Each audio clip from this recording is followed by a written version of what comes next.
Usa ka tindahan ang gironda sa NBI human sa illegal niining pag-refill og liquefied petroleum gas o LPG. Ani report.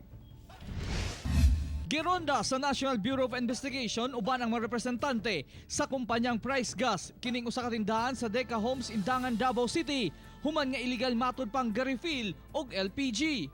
Naaktuhan sa otoridad nga gina-refill nila ang tangke sa mga LPG company nga walay permiso sa kumpanya. Now the complaint is basically a violation of a Special Law Republic Act 1865 which penalizes certain acts inimical to public interest and national security. Sa pagsusi, lahi ang selyo nga ilang ginagamit. Kulang-kulang pa ang timbang. Backyard lang ni refill dito sa ganitong mga klase ng refilling area. Kulang ang timbang. Yes, makita mo ngayon, yung isang is kulang ng 1 kilo. Itong isa is kulang ng mga media kilo. Meron pang na kulang ng almost 2 kilos. Wala na abdan ang tagiya sa tindahan, pero ang upat nila ka mga trabahante ang naaktuhan. Igor ako nakatunan sa sakyanan, naatulan ba nga pag-abot na ako diri.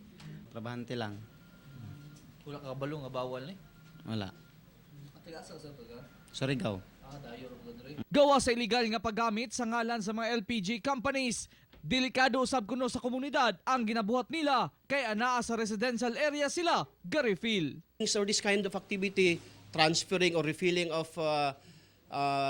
liquefied petroleum gas cylinders should be made in an area, let us say industrial zone or refilling plant. Kauban si Melchor Awing sa kamera, ako si Real Soroche para sa One Mindanao.